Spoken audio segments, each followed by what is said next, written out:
읽어주는 아침 묵상 말씀입니다. 오늘은 여호수아 24장 말씀을 묵상합니다. 많은 사람이 세상 풍조를 따라 이리저리 휩쓸립니다. 그러나 그리스도인들은 달라야 합니다. 여호수아가 이스라엘 백성에게 권고한 신앙의 모습은 무엇인지 살펴봅니다. 첫째는 신앙의 결단이 필요함을 말하고 있습니다. 본문 14절 말씀입니다. 이스라엘 역사를 돌아보면 하나님은 신실하게 이스라엘 백성을 지켜주셨음을 알 수 있습니다. 문제는 백성이었습니다. 하나님을 배반하고 여러 번 죄를 범했습니다. 따라서 이제는 겉으로만이 아니라 온전함과 진실함으로 하나님을 섬겨야 했습니다.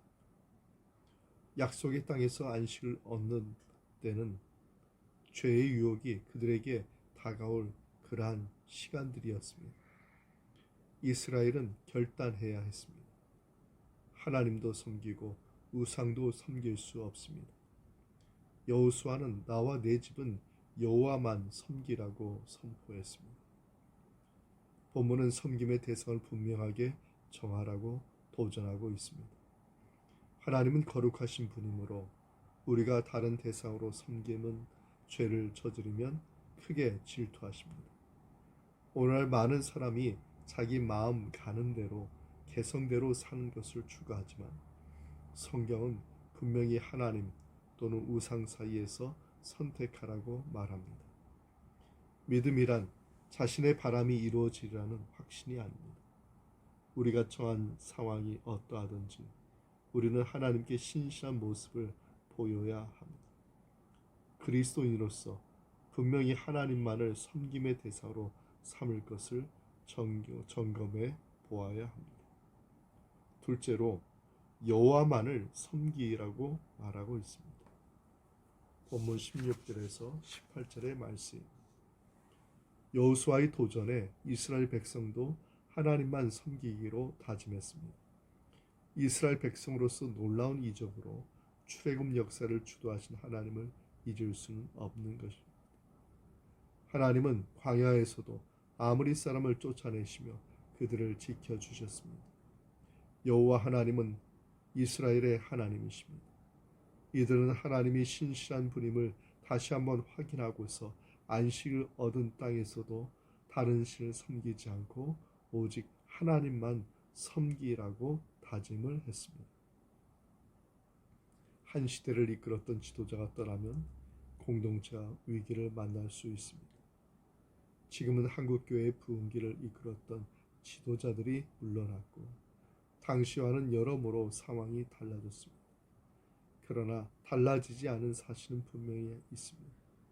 어떤 유혹이 있어도 하나님만을 충성스럽게 섬기는 것보다 더 나은 선택은 없습니다. 아무리 시간이 흐르고 환경이 바뀌어도 하나님은 자신을 가까이 하는 성도를 지켜주십니다. 여호수아가 세상을 떠날 무렵에 이스라엘 백성들이 신앙을 결단했듯이 우리도 주님을 따르겠다고 다짐해야 합니다. 결단하는 성도를 통해 교회가 다시 부흥할 것입니다. 셋째로 마음이 하나님께 향해야 한다고 말하고 있습니다. 본문의 19절에서 24절 말씀입니다. 하나님을 섬기는 일을 가볍게 생각해서는 안 됩니다. 우리가 다른 우상을 섬기면서 하나님을 함께 섬길 수는 없습니다. 거룩하신 하나님이여 질투하시는 하나님이 그 죄를 용서하지 않으십니다. 이스라엘 백성은 여호수아의 이러한 경고를 듣고서 하나님만 섬기기로 택하였습니다. 스스로 다짐했으니 자신들이 한 말을 지켜야 했습니다. 여호수아는 마음을 하나님께로 향하게 하라고 강조했습니다. 이스라엘 백성은 그렇게 하기로 거듭 다짐했습니다. 여호와 하나님은 외모를 보지 않으시고 중심을 보신다고 했습니다. 겉으로 드러나는 형식보다 중요한 것이 바로 마음입니다. 진실함이 담기지 않은 예배는 규모가 크거나 외양이 화려해도 소용이 없습니다. 우리의 예배도 외부적인 요소는 화려해졌지만 혹시 하나님을 향한 진정한 섬김의 마음과 사랑이 부족하지는 않은지 살펴보아야 합니다. 그리스도인이라 불리면서 실은 하나님보다 다른 대상을 더욱 귀하게 여기고 있지는 않은지 돌아보기를 바랍니다.